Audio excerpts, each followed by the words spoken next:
Vida después de la vida.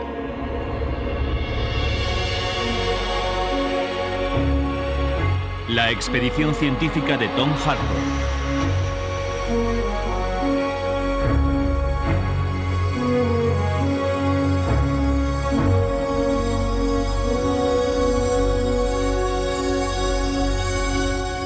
Visiones del infierno.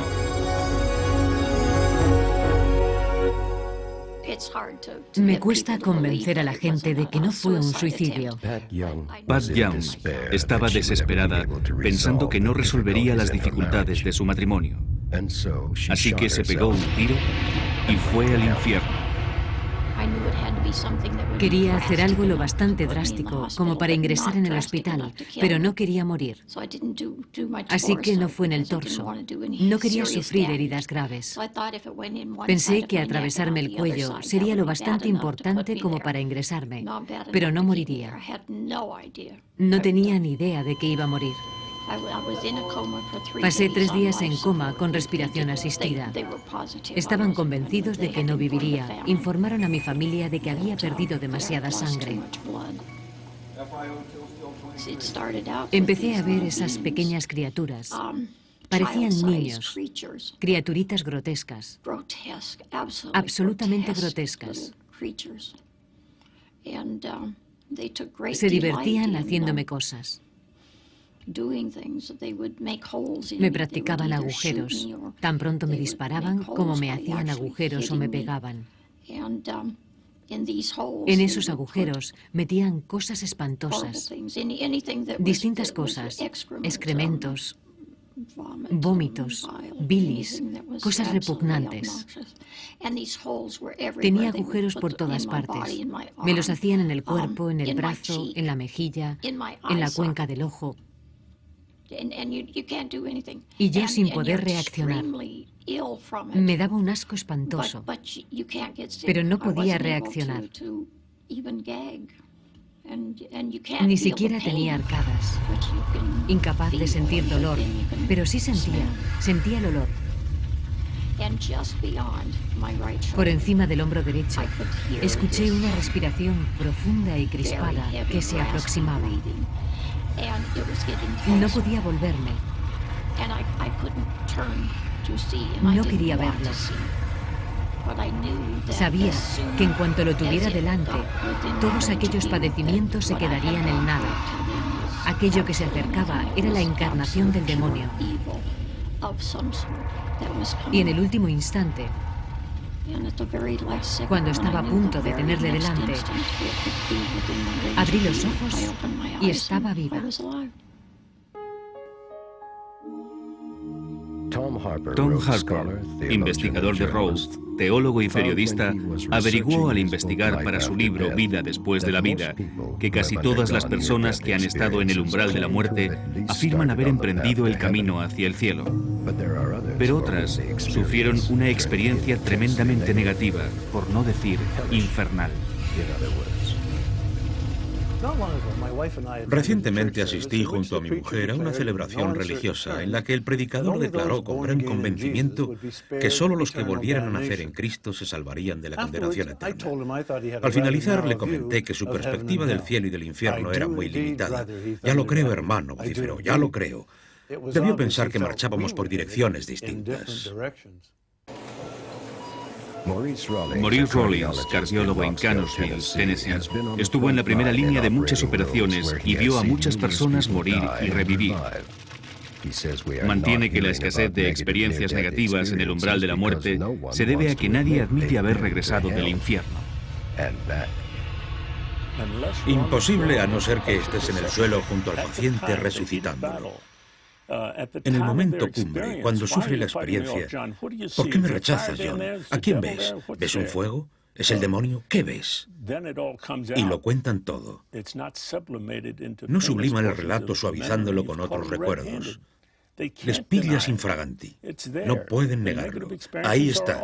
Las experiencias negativas han existido siempre, pero no se han registrado porque el psicólogo o el psiquiatra que interroga a esos pacientes como medio de vida, recopilando casos de experiencias en el umbral de la muerte, no les ha resucitado. ¿Cómo van a informar de una experiencia negativa que ni siquiera confiesan a sus familiares? Sería como suspender la asignatura.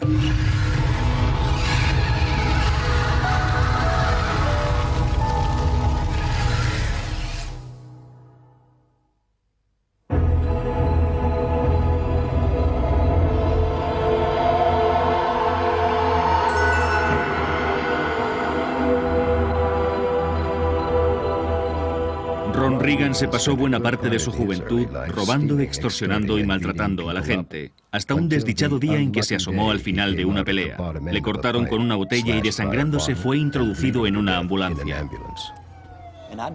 No entendía lo que ocurría. Pensé que la ambulancia ardía. Estaba llena de un humo espeso y negro. Yo atravesaba la espesa nube negra. Había una brecha en la compacta oscuridad. De repente empecé a oír gritos. Multitud de personas gritando y gimiendo. Podría compararlo con el cráter de un volcán. Y en el interior, un inmenso lago.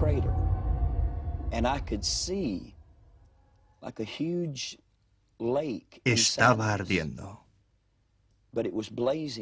Jamás había visto algo así. Era como si hubieran vertido cientos de litros de gasolina y luego les prendieran fuego. Lo peor de todo es que empecé a darme cuenta de que esas voces procedían de las llamas. Empecé a ver cuerpos, siluetas de seres humanos gritando, ardiendo, quemándose. Pero no se consumían. Estaban gritando y el olor era como a carne quemada, insoportable. Los gritos eran insoportables. Pero lo peor de todo era el dolor.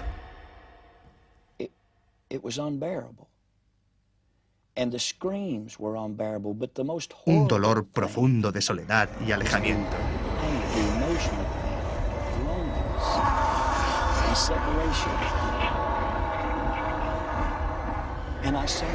Vi a otras personas que decían: Ronnie, no vengas aquí. No hay forma de escapar. A raíz de esta experiencia, Ron Reagan se hizo pastor y predicó el Evangelio. No tengo nada en contra de los pastores. Yo también lo soy. Pero debo reconocer que muchos investigadores en el campo de la parapsicología consideran que estas historias tienen condicionamientos culturales. Morimos como vivimos. Los sucesos de nuestra vida se reproducen cuando morimos. Nuestras creencias, tanto religiosas como culturales, se reflejan y se proyectan cuando morimos. No me sorprende que los que cuentan experiencias infernales sean cristianos fundamentalistas, con una fe ciega en el infierno. Para otros es algo absurdo. Me preocupa que la mayoría de las experiencias procedan de Estados Unidos, donde subyace una creencia cristiana sobre el cielo y el infierno.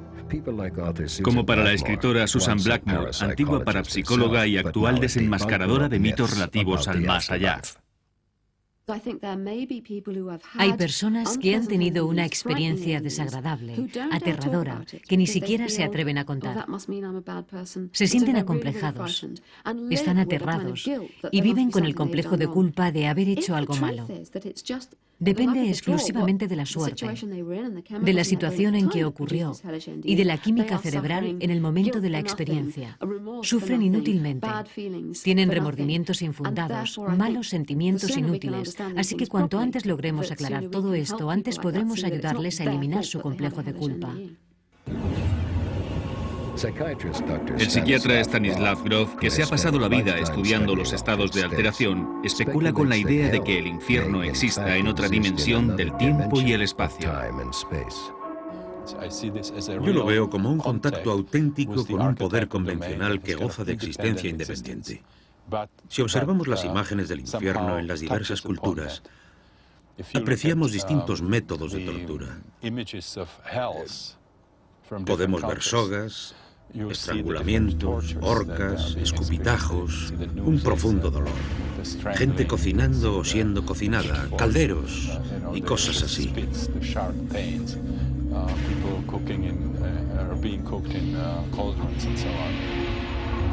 Son experiencias extremas, tanto emocionales como físicas.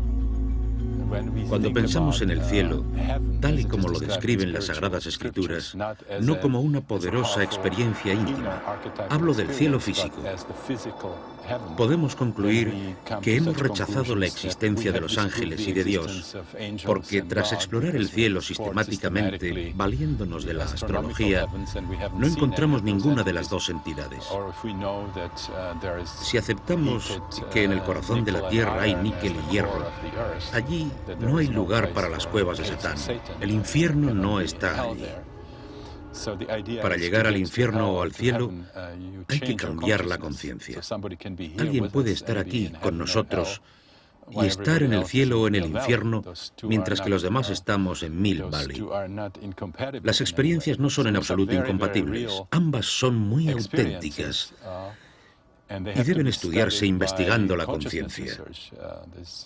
No se puede decir nada razonable sobre el cielo o el infierno desde la perspectiva de la física o de la biología o de la medicina, porque estamos hablando de estados de la mente.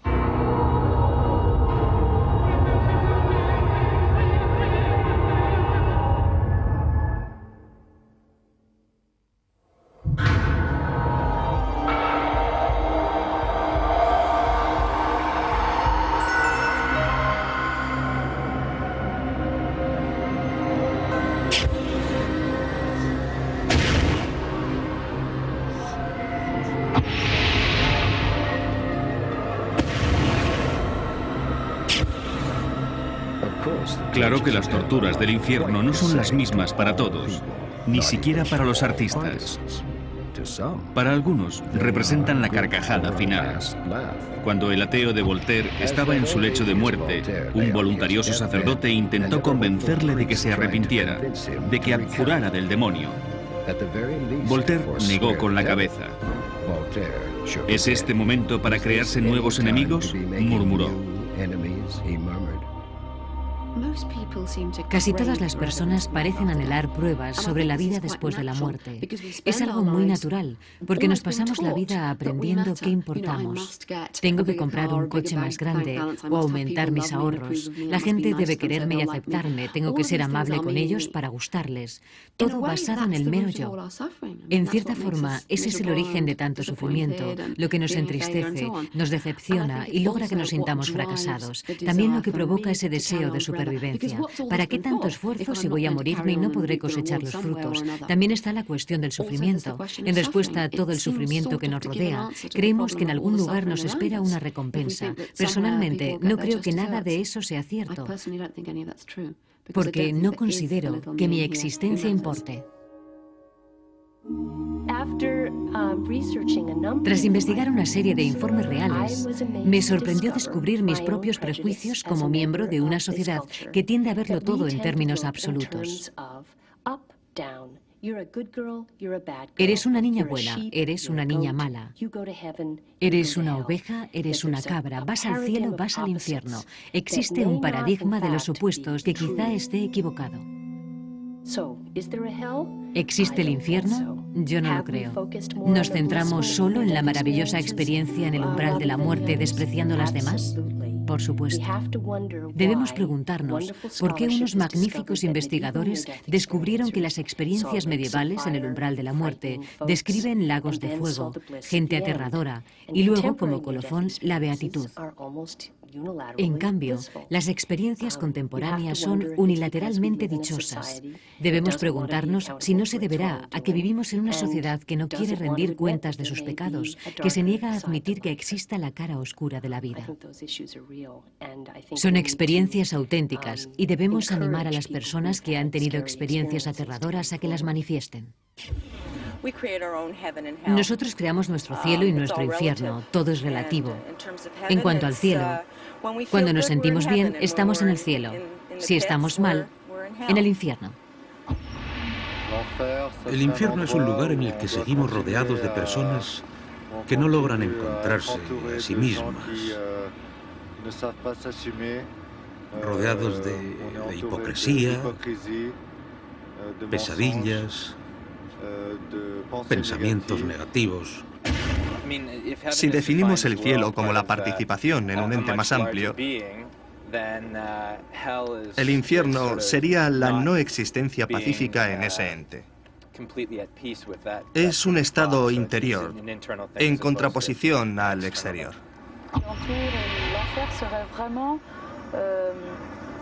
El infierno sería un lugar donde la sensualidad no llega a desarrollarse jamás, donde moran los más bajos instintos humanos.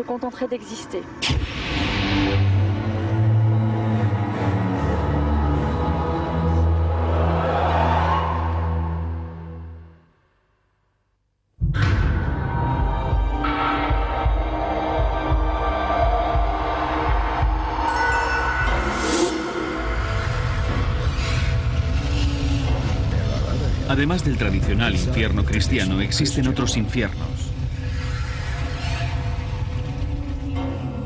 Cuando uno está enfermo o a punto de fallecer, uno está solo y muere todavía más solo.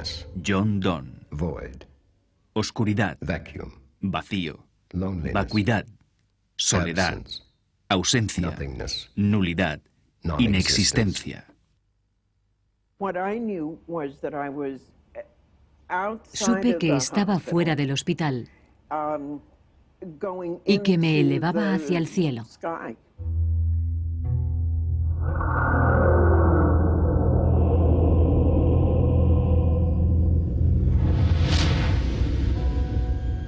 Se acabó. Nunca exististe. Nunca has existido. You never existed.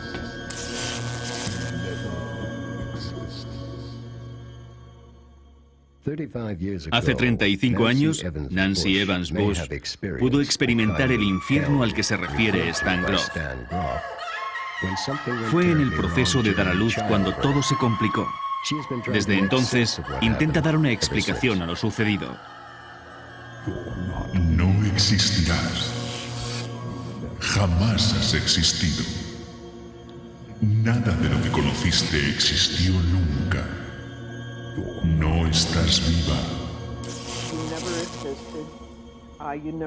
Nunca has existido.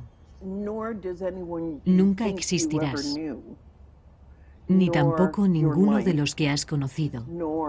Ni tu vida. Ni tu casa. Todo lo has inventado.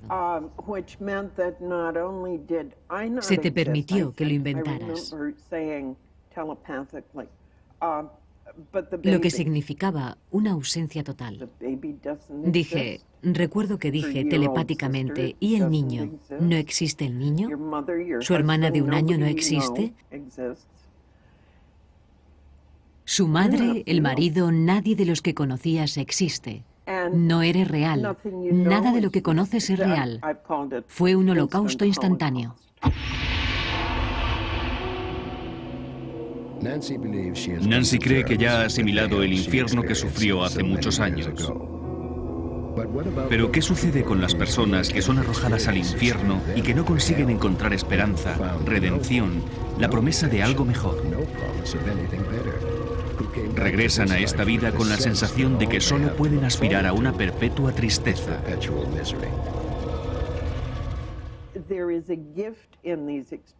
Estas experiencias ofrecen una recompensa.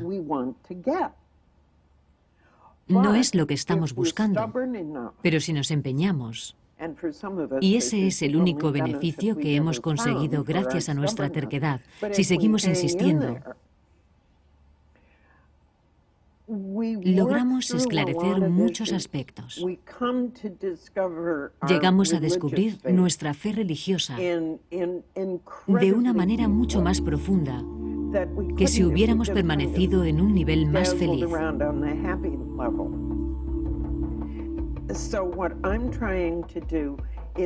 Intento superar la idea de que el dolor sea igual a maldad, igual a castigo, igual a infierno, igual a eternidad, igual a desesperación. Porque la alternativa a la desesperación es la alegría, que es distinta a la felicidad.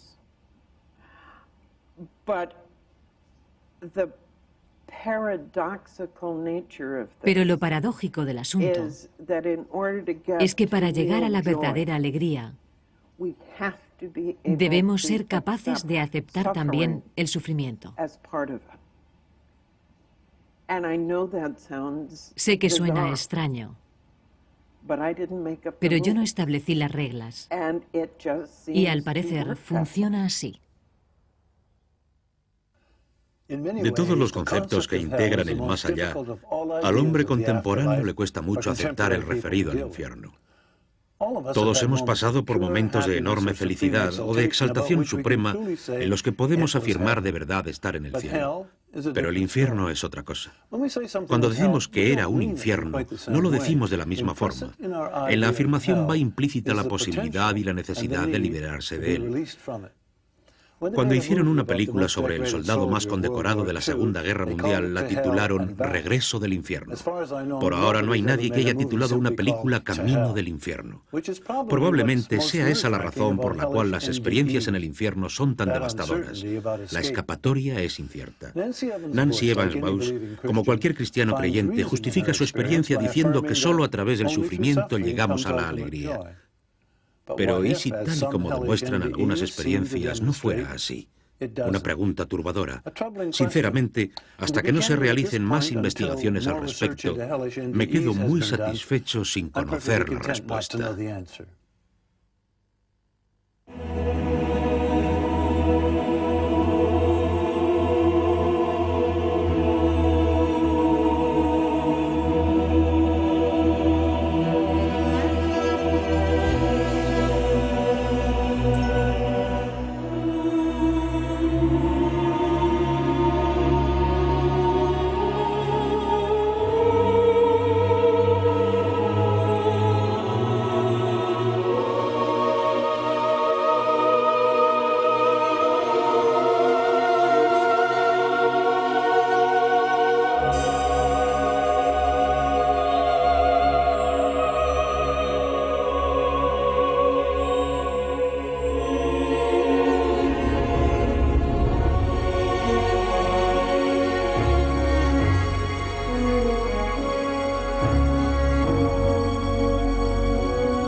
Vida después de la vida.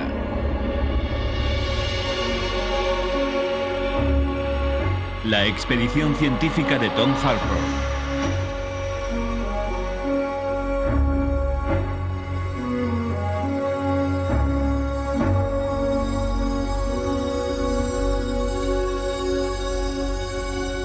Visiones celestiales.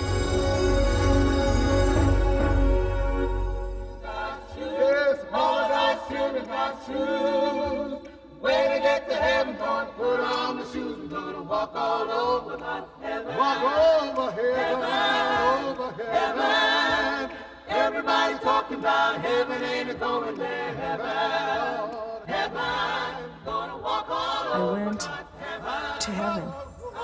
Fui al cielo y al aproximarme escuché campanillas. Parecían campanillas con todas las tonalidades imaginables. Algo impresionante. También escuché himnos. Los cantaban simultáneamente, pero era capaz de distinguir cada uno de ellos.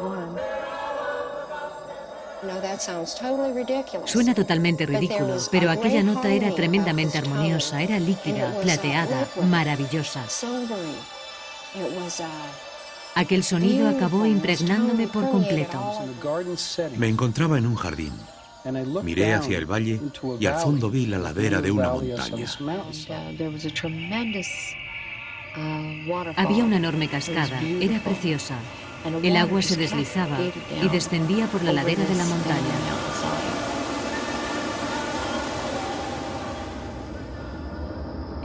Al lado izquierdo percibí un torbellino de luz, como un túnel luminoso que identifiqué con mi hogar, mi lugar de procedencia. No fue la luz lo que más me impresionó. Fue la sensación. Era algo, una sensación de paz, de suavidad, de comunión con el universo, con la vida, con todo. De repente me encuentro flotando en el cielo. Siento que aquel es el momento en que todo acaba, pero todo sigue ahí. Es el paraíso terrenal.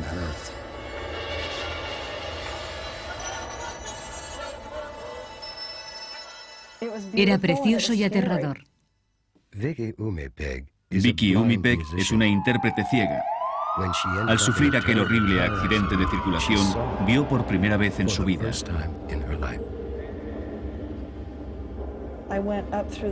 Atravesé el techo como si no existiera. Luego fui aspirada a través de aquella abertura, o como quiera llamarla. No sé lo que era. Una especie de túnel.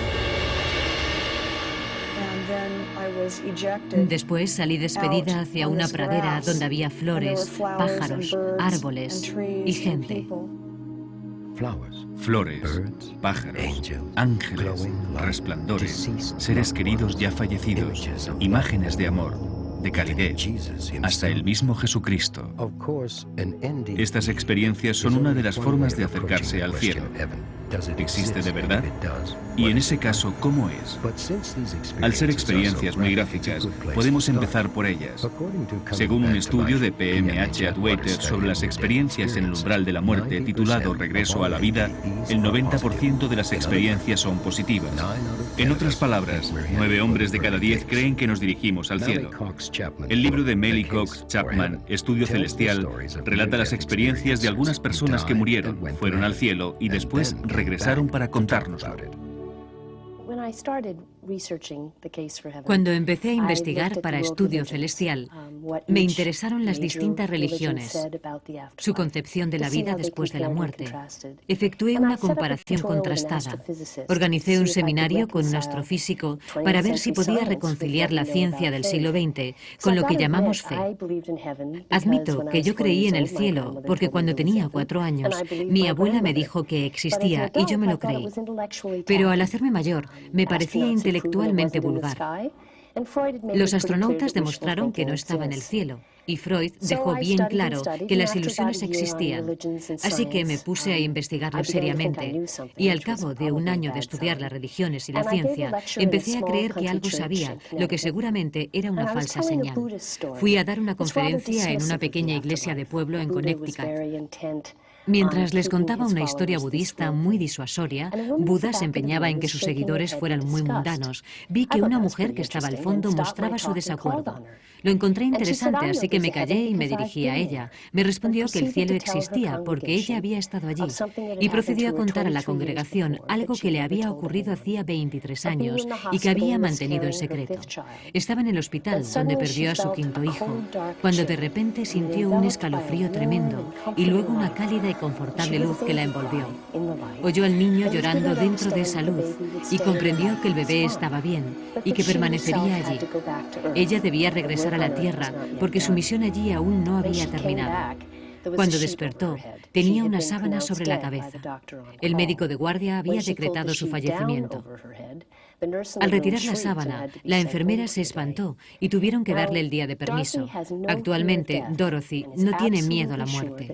Está convencida de que un día, cuando le llegue la hora, se reunirá con su hija en el cielo. Lo que me sorprendió y me afectó profundamente fueron las consecuencias de la historia de Dorothy en la congregación. No se trataba de una mujer extraña. No era ningún científico que se creyera experto en religión. Era la proveedora de la policía en el pueblo, una vecina completamente fiable. Era la dirigente laica de su iglesia. Inmediatamente pensé que la fe se asienta en tres principios: las escrituras de las distintas religiones, las tradiciones provenientes de dichas escrituras y lo que aprendemos en nuestras iglesias, mezquitas y sinagogas, y un tercer principio que es la experiencia contemporánea y que debía investigar más. Aunque Tina Wolf tuvo una educación budista, su descripción del paraíso se parece tremendamente al cielo descrito por otras personas. Cuando sufrí un ataque cardíaco, claro que no lo supe hasta después, tuve una visión maravillosa. Parecía como una primavera. Yo estaba a este lado del río. Sabía que no podía nadar, pero oía una voz seductora y cálida que me llamaba desde la otra orilla.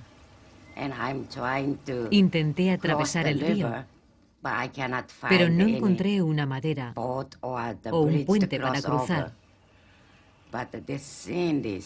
Me llamó la atención el color verde del paisaje. Un verde muy suave, muy cálido. Reinaba una gran paz. Quise cruzar, pero no pude.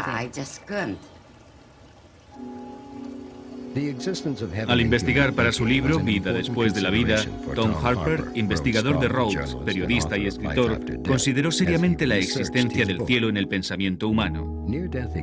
Las experiencias en el umbral de la muerte parecen sugerir que al otro lado nos esperan reinos celestiales. Hay otra forma de enfocar la cuestión, mirando hacia afuera en lugar de hacia adentro. Lo cierto es que todas las culturas, las religiones, todas las civilizaciones tienen su propia versión del cielo, un destino espiritual después de la muerte. Algo tendrán que contarnos, de lo contrario muchas personas inteligentes habrían estado perdiendo el tiempo. El cielo existe, yo lo vi. Vi las flores, los árboles y todo lo demás. Sí, lo vi claramente.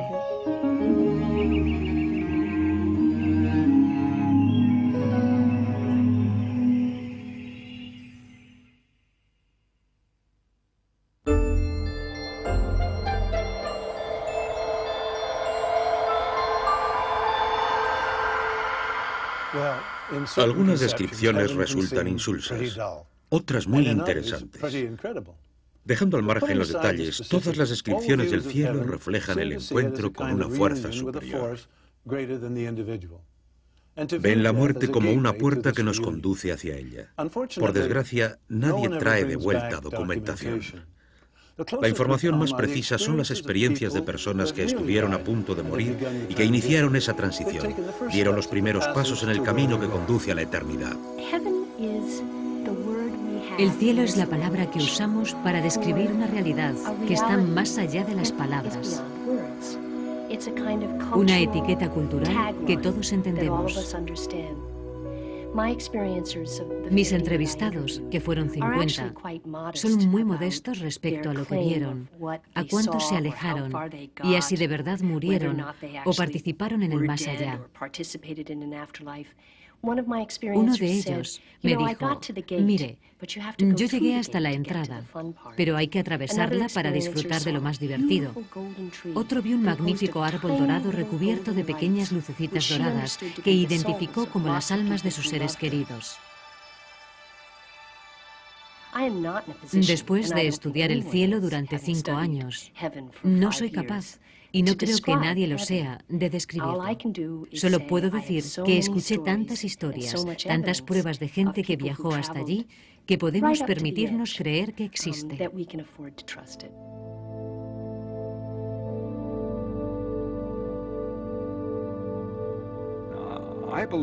Yo creo que el cielo significa satisfacción.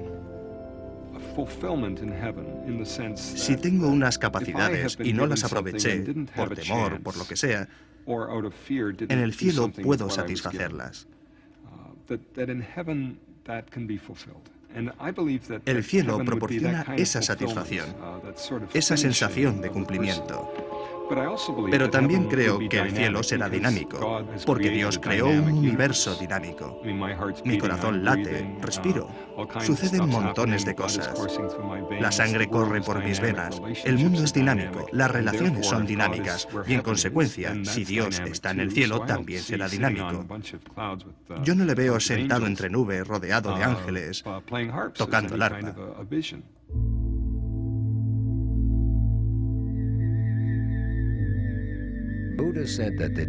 Buda dijo que la liberación del sufrimiento es la única salvación. El hombre debe escapar de la esclavitud de los deseos terrenos. Debe abandonar todas las ilusiones de individualidad y comulgar con el universo. Entonces, y solo entonces, se producirá la extinción simultánea y alcanzará la felicidad definitiva que es el nirvana. Alcanzar el cielo es entrar en la morada de Buda, convertirte en Dios. En el nirvana solo existe la bondad y la pureza. Había un antropólogo que investigaba la muerte y a los ancianos moribundos. Viajó a Corea del Sur y visitó una residencia de ancianos cuyos ocupantes eran fundamentalmente budistas. Le sorprendió mucho el comprobar que aquellas personas no temían morir ni a la muerte. Su nivel de ansiedad era mucho más bajo. Descubrió que se debía a que su concepto de la muerte era distinto del de las personas que viven en un único sistema de vida. Esto no es el fin, no es la extinción, es como atravesar el invierno. Un periodo desagradable, pero luego hay que pensar que llega la primavera. Cuando llega el invierno, la primavera no anda lejos, así que hay esperanza.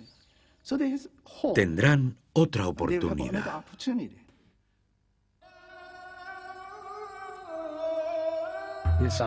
El Islam cree en el juicio final.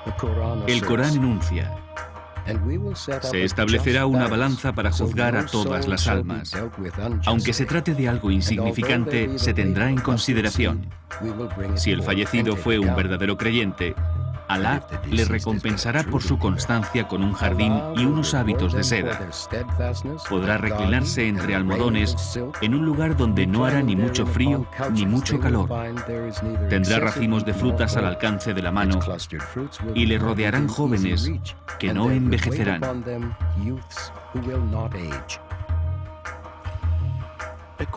Según el Corán, el cielo es como uno lo desea, la utopía ideal. Así que podrás tener urís, esposas, frutas, todo lo que desee tu corazón. Todo lo que tu corazón pueda desear. El Corán describe gráficamente lo que acontece en el juicio final. Nos situaremos frente a una especie de pergamino, como un libro, y se analizarán detalladamente las acciones, buenas o malas, que hayamos cometido en este mundo. Se nos juzgará de acuerdo con nuestro comportamiento. Si las buenas acciones pesan más que las malas, la persona irá al cielo. Pero si las malas pesan más que las buenas, irá al infierno.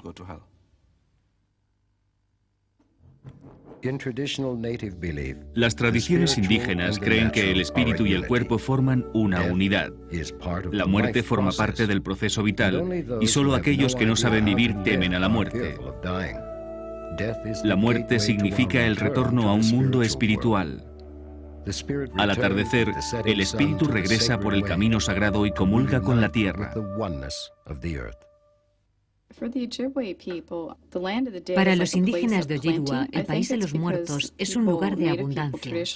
Yo creo que se debe a que los indígenas solían ser cazadores y campesinos, tenían una vida muy difícil. Por eso, en el más allá, hay muchos gamos que cazar y abundan los alimentos. La tradición y los mitos Ojibwa hablan mucho de las frutas, los arándanos, las fresas, las frambuesas. Hay mucha comida, pero también es un lugar donde uno encuentra a sus antepasados y a sus amigos fallecidos.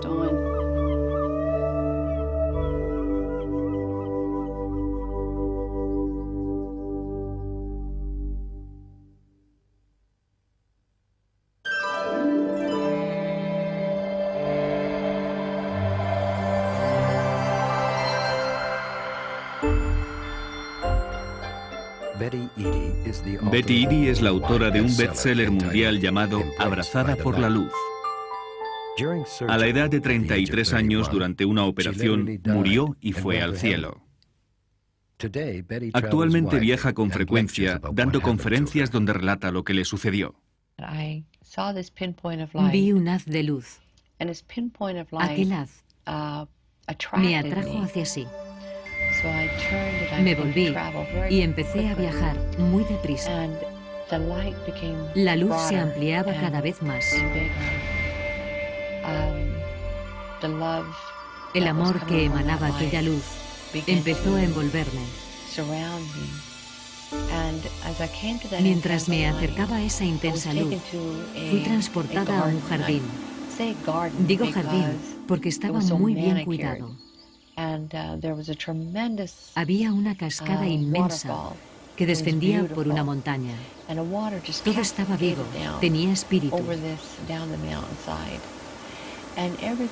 Pude ver unas flores preciosas, espectaculares.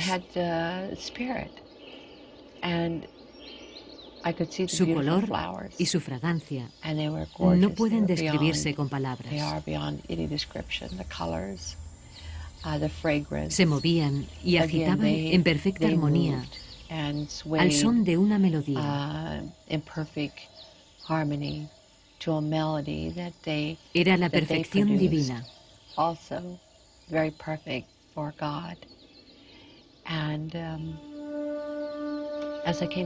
Me acerqué al estanque, me incliné y rocé el agua para ver el fondo. Entonces, vi mi espíritu por primera vez. Me quedé maravillada al ver mi aspecto. En vez de... Voy a llorar. Por favor, espera un minuto hasta que me reponga.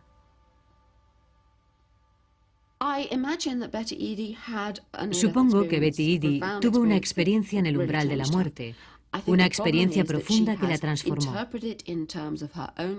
Lo malo es que la interpreta de acuerdo a su educación religiosa y se muestra muy intransigente al respecto. No está en absoluto abierta a otra interpretación que no sea el enfoque fundamentalista cristiano. El Dios que conoció es el Dios cristiano. Su experiencia, como todas las demás, la produjo su cerebro. Es una lástima que se crea la única en posesión de la verdad. Porque su verdad no es en absoluto la misma que la de otras personas que tuvieron experiencias místicas. Una postura tan rígida es contraproducente. Analicemos la cuestión. ¿Para qué necesitamos el cielo? Un escéptico podría argumentar que el cielo y el infierno no constituyen más que un sistema de recompensas y castigos para justificar nuestras propias acciones y condenar las de los demás. O el sistema que mantiene a ciertas personas en el poder y promete a otras una recompensa después de muertos si se portan bien en esta vida. ¿Es eso el cielo?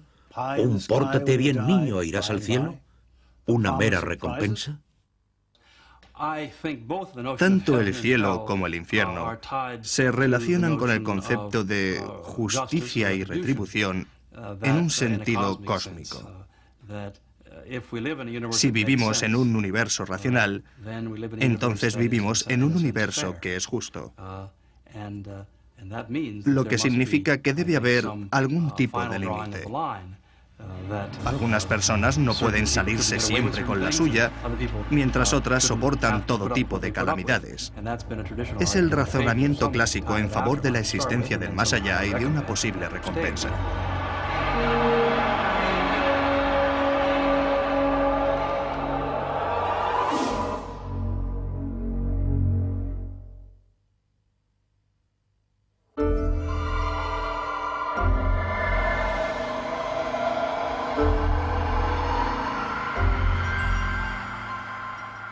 Muchas personas, muchas más de las que lo reconocen, han tenido experiencias sobrenaturales que les acercaron al cielo.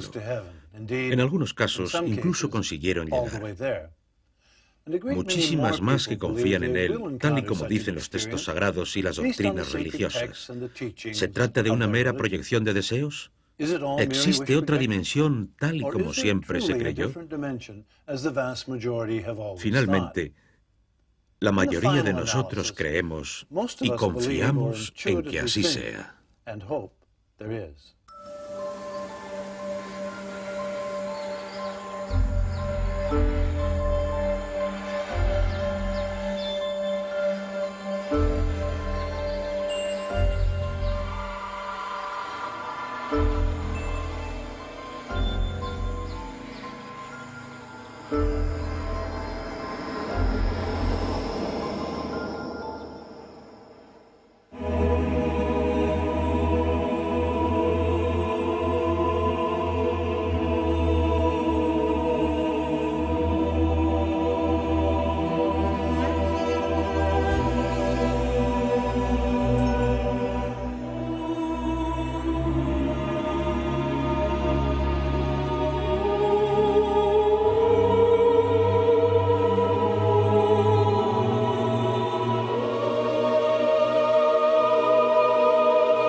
Vida después de la vida. La expedición científica de Tom Harper.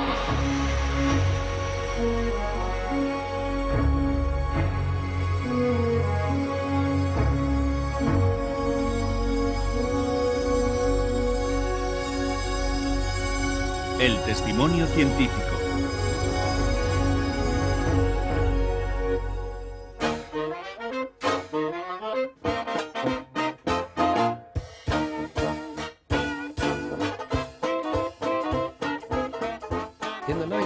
En los años 20 había una divertida broma que resumía el sentir popular respecto al arte, la literatura, la ciencia y todas esas locuras modernas. Decía así: no me gusta el apellido Stein. Lo llevan Epp, Gert y Ein. Las estatuas de Epp son desastrosas, los escritos de Gert espantosos y no hay quien entienda a Ein. Lo cierto es que incluso hoy día son muy pocos los que entienden a Ein. La diferencia con los años 20 es que hoy apreciamos las transformaciones ocasionadas por las nuevas teorías de Einstein.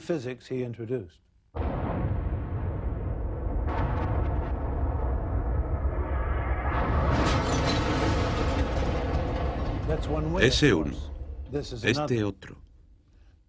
Algunos pensarán que son igualmente destructivos. Pero las nuevas teorías afectaron enormemente nuestra concepción de asuntos sin aparente relación. Por ejemplo, la vida después de la muerte, y en general nuestra concepción de lo espiritual. Tenemos que llegar a entender el significado de ambas cosas. Tom Harper, teólogo, investigador de Rhodes y periodista, supo que debía tener en consideración los cambiantes paradigmas de la ciencia cuando investigaba para su libro Vida después de la vida, y en particular los nuevos caminos iniciados por Einstein y sus continuadores. Tarde o temprano había que tomar las nuevas teorías en consideración, pero antes hagamos un rápido repaso a lo que dejamos atrás. La visión del mundo de Newton, que se desarrolló en el siglo XVIII, concibió el universo como un mecanismo de relojería, lo que significa que existía algún tipo de deidad. Newton era un creyente convencido. Creía que Dios existía, pero no necesariamente para perpetuar el continuo mecanismo universal. Dios fue quien inició el mecanismo, pero este funcionaba gracias a unas leyes internas autosuficientes, las leyes de la naturaleza. En el caso de Newton, él creyó que Dios le daba carta blanca para descubrir cuáles eran esas leyes internas. Las leyes de la naturaleza. Todo lo que sube, luego baja. ¿Recuerdan la famosa manzana? Lo que hoy resulta más interesante no es la caída, sino la manzana. Gorda, dura y sobre todo sólida. Representa en cierto modo la concepción que Newton tenía de la física. El funcionamiento de una gran máquina cuyos productos eran los frutos tangibles del hombre y de la naturaleza, que si caen sobre ti pueden llegar a lastimarte. Esa concepción se mantuvo durante todo el siglo XIX. Había ciertos enigmas a los que en aquel entonces no se dieron importancia, que seguían sin resolverse. Uno de ellos se relacionaba con la velocidad de la luz. La nueva concepción de Einstein sobre la velocidad de la luz dio lugar a una teoría completamente innovadora de la relación entre materia y energía. La famosa relación que todo el mundo conoce, E igual a mc al cuadrado, es la ecuación básica que describe la relación entre materia y energía. M multiplicada por la velocidad de la luz al cuadrado da como resultado la energía. Lo que tendemos a olvidar es que se trata de una ecuación que no hay que leer únicamente como una pequeña cantidad de masa que da una gran cantidad de energía, sino como una ecuación creativa. Es decir, que si tenemos una enorme cantidad de energía, dicha energía podemos utilizarla para crear una masa sólida. Así que partiendo de una energía pura puede conseguirse una materia sólida. Son cosas que hacemos continuamente en el laboratorio. Cada vez que conectan la máquina en Brookhaven, Nueva York, están creando materia sólida a partir de energía. Es preciso comprender esa ecuación para entender la creación del universo. Sin ella, no lograríamos comprender cómo se formó la materia. Todos hemos oído hablar del Big Bang, que creó el universo hace 15 billones de años. El Big Bang creó el espacio y el tiempo, y también la materia del universo. Si leemos la ecuación desde E, energía, hasta M, materia, fue lo que creó la materia, los protones, los neutrones, los átomos, las moléculas, las proteínas, hasta llegar a nosotros.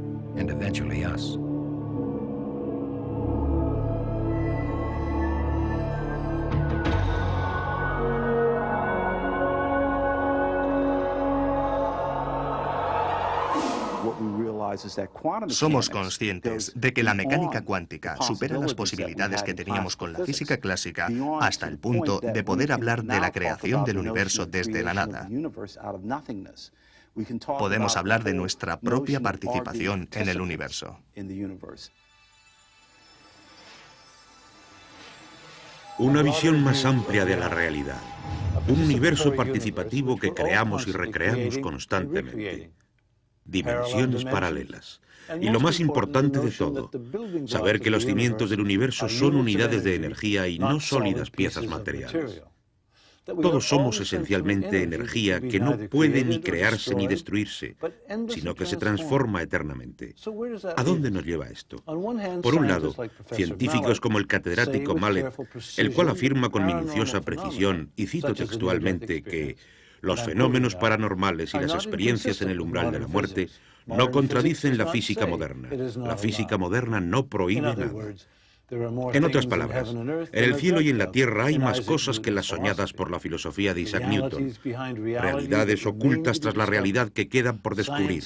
Ciencia ficción que bien podría demostrarse realidad. Un punto a favor de los fenómenos paranormales.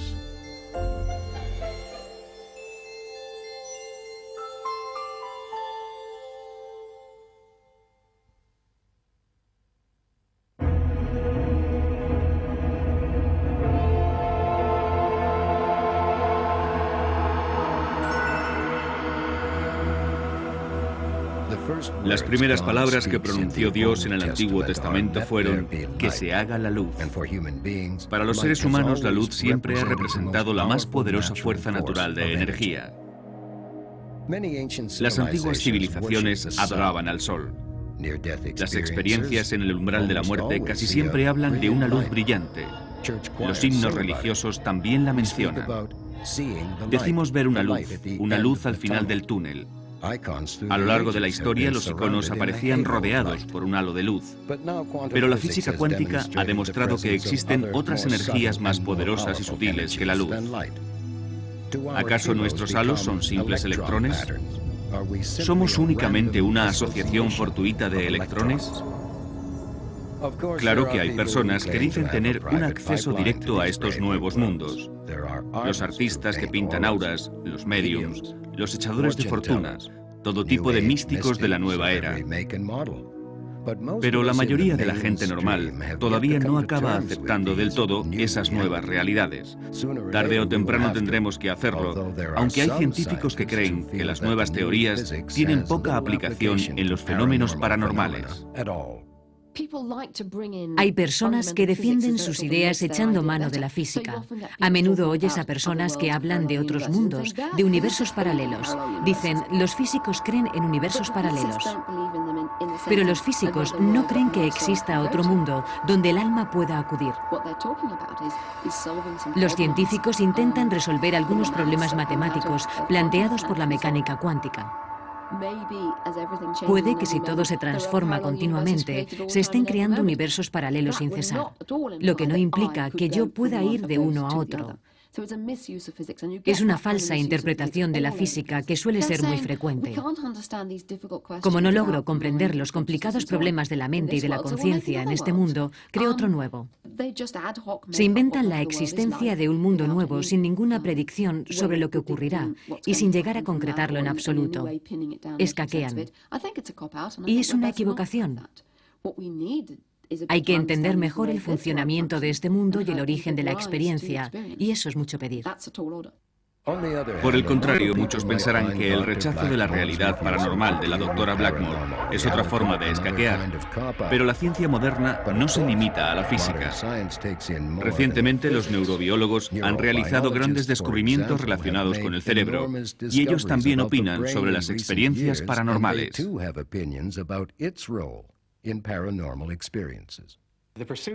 La búsqueda del sentido del yo es la cuestión fundamental de la neurología. En realidad, la gran pregunta es, ¿qué es lo que nos hace ser individuos? Aunque haya 6 billones de personas, cada uno nos sentimos únicos y originales. Tenemos una conciencia del yo. A eso se refiere la gente cuando habla de la conciencia y el conocimiento. Hablan de lo que son. Penfield y otros salieron en su busca. En la experiencia sobrenatural, los individuos pueden detectar información a distancia, que pueden verificar. Pero la explicación de cómo la consiguieron abandonando sus cuerpos quizá no sea del todo válida. En otras palabras, recibir información detallada, no se relaciona necesariamente con la manera de obtenerla. La información que alguien obtiene durante una experiencia en el umbral de la muerte, acerca de las personas que estaban en el coche con él, o incluso a distancia, sugiere que el cerebro sigue estando muy activo.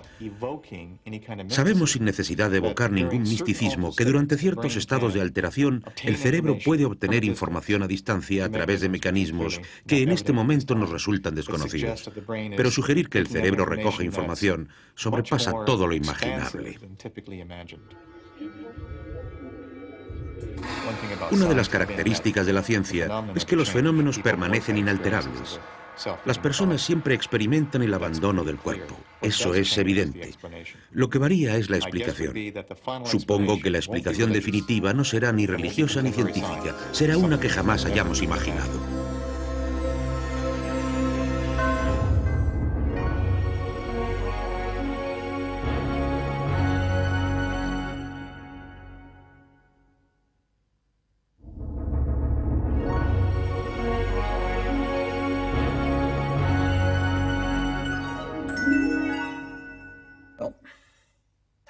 ¿Cómo explicar todas las distintas experiencias si no empezamos por entender que todas las pruebas clínicas y experimentales documentan claramente que se trata de experiencias de origen biológico?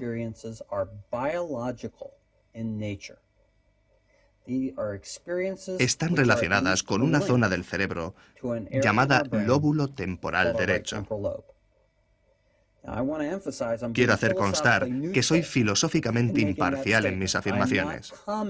No hago comentarios sobre la realidad objetiva que estamos describiendo.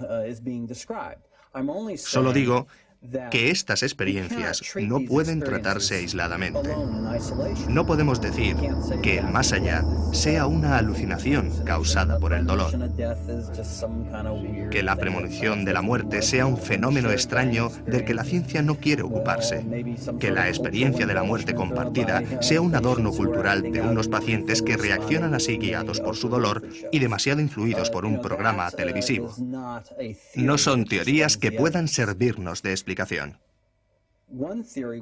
Una teoría que sí puede servirnos de explicación es la comprensión de que nuestros cerebros tienen la capacidad de percibir otra realidad bien documentada, tanto experimental como clínicamente, a través del lóbulo temporal derecho.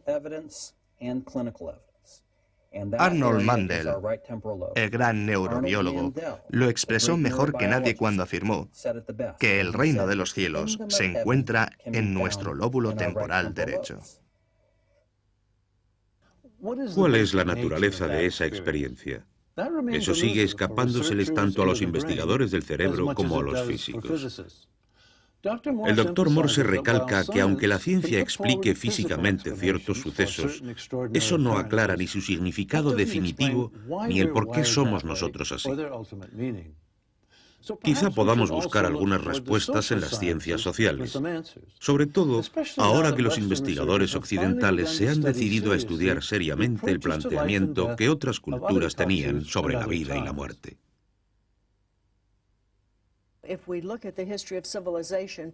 En la historia de las civilizaciones, los nómadas o las personas que vivían en tribus solían utilizar mucho más a menudo que hoy día su capacidad de percepción extrasensorial. Cuando necesitamos hablar con alguien, cogemos el teléfono y le llamamos. Las cosas no eran así antiguamente. Si los hombres salían a cazar, las mujeres tenían el agua preparada a su regreso. Sabían si habían cazado un animal para dar de comer a la familia. Hoy día no nos esforzamos, mandamos a alguien al supermercado con la lista de la compra, no tenemos que utilizar esa capacidad. Siempre me han fascinado las tradiciones del África Occidental y las viejas tradiciones de la India dravidiana, sobre la transformación del consciente. El entramado de esa cultura, de ambas culturas, es que la naturaleza de la vida es la transformación. Einstein, en la Edad Moderna, volvió a redescubrirlo con una formulación matemática, pero la idea es tan antigua como nuestro propio concepto del tiempo. Nada se crea ni se destruye, sino que eternamente se transforma. La ecuación E igual a mc al cuadrado es muy cierta. En algunas culturas, los sueños de los moribundos se tienen muy en cuenta, no se ignoran. Por desgracia, en Estados Unidos y en algunas culturas de la Europa occidental, cuando una persona anticipa su propia muerte, a menudo, por el hecho de vivir en una civilización predominantemente materialista, no sabemos qué decir. Porque asumimos de manera tácita que el final de la vida física es el final de la vida. A menudo, tratamos de consolar a la persona, intentamos prepararla, o incluso drogarla. Otras civilizaciones reciben la muerte con un sentimiento de alegría y alivio. Mi labor en esta vida se acabó. Ahora puedo dedicarme a otra cosa. No tengo que estar tan preocupado por sobrevivir. Permítame que hable sobre el proceso de la muerte, porque hay una forma de morir. La muerte no es el enemigo, y hay una forma de morir. Hay una cierta secuencia, unas ciertas pautas que aparecen en el proceso de la muerte. En el libro de los muertos tibetano hay distintas secuencias o etapas durante el proceso de la muerte en las que el consciente abandona el cuerpo físico. Uno se prepara para ello, lo estudia. No es deseable morir mientras se duerme. Un texto todavía más antiguo, el libro de Aní, el papiro de Aní, también llamado el libro de los muertos egipcio, nos habla de cómo morir, de cómo concentrar la atención, de cómo alejarse de los enredos físicos, de cómo resolver los enredos emocionales y dirigir la atención hacia regiones más profundas de la psique, de cómo recomponerse, concentrar la atención para no estar tan intensamente corporizado. La energía no se disipa, uno puede focalizarla, mantenerse despejado. No es deseable morir mientras se duerme, ya que se trata de un proceso que en potencia es extraordinariamente luminoso.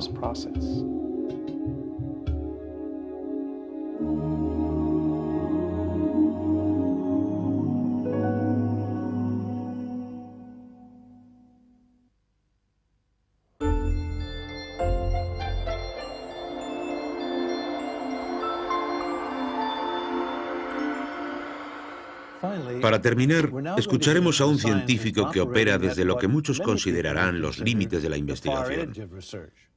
El Dr. Stan Grof es un psiquiatra que investiga los estados alterados de la conciencia. Me eduqué como psiquiatra y como físico, como analista freudiano. Cuando empecé a interesarme por los estados sobrenaturales, a observar experiencias místicas y a tenerlas yo personalmente, lo primero que pensé es que de alguna manera aquello se originaba en el cerebro. Pasé mucho tiempo intentando averiguar si aquello era posible. Hoy día he llegado a la conclusión de que no se origina en el cerebro.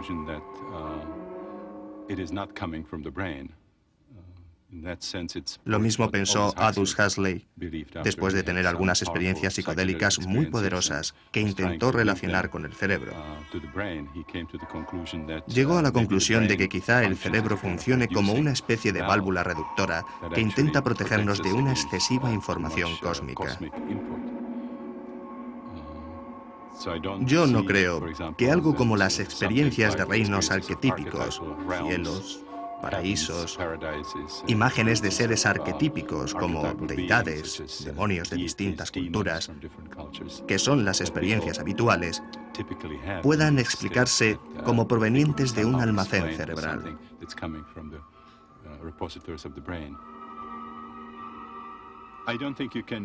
No creo que la fuente de la conciencia sea localizable. Estoy convencido de que no está en el cerebro, no está dentro del cráneo. En mi experiencia, está por encima del tiempo y del espacio, así que no es localizable. Consigues llegar a la fuente de la conciencia cuando logras disolver las categorías que implican separación, individualidad, tiempo, espacio y cosas así. La experimentas como una presencia. Las personas con estas experiencias pueden percibir la fuente o llegar a convertirse en la fuente, disolverse por completo y experimentar la fuente. Las categorías de tiempo y espacio y localización de coordenadas no son relevantes para la experiencia. Da la sensación de que el concepto de tiempo y espacio vienen de allí, se generan en ese lugar. Pero la fuente, la misma fuente cósmica, la conciencia cósmica, no puede localizarse, ciertamente no en el mundo material. Si no está en el mundo material, ¿dónde reside la conciencia cósmica? Seguimos sin saberlo. Pero algo es seguro. Las nuevas ciencias, y en concreto la neurobiología y la física cuántica, han destruido los viejos argumentos materialistas y positivistas en contra de la existencia de vida después de la muerte. Ahora sabemos que la mente no es solo el cerebro. Nuestros cuerpos son un baile de energía. Tenemos ante nosotros un amplio mundo de nuevas posibilidades.